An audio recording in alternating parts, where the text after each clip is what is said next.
Welcome back. In this video, we're going to confirm that merging all of our armatures together still works as intended.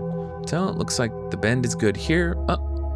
Well, as you can see, the headphones were not attached, likely due to a mismatch in spelling on a bone.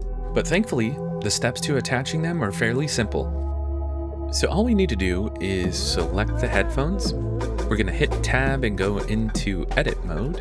We'll hit A and go into vertex groups and remove it from the original vertex group it was attached to. We'll create a new one called chest, and we'll assign it to the chest bone.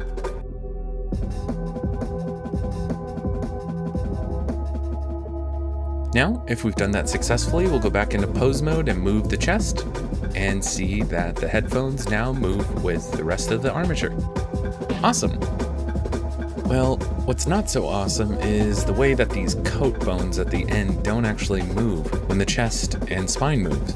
So what I'm going to do is go into edit mode and grab the top bone of each parent and make sure that we reparent them to either the chest or the spine bone. So I'm going to go through, select all of these guys.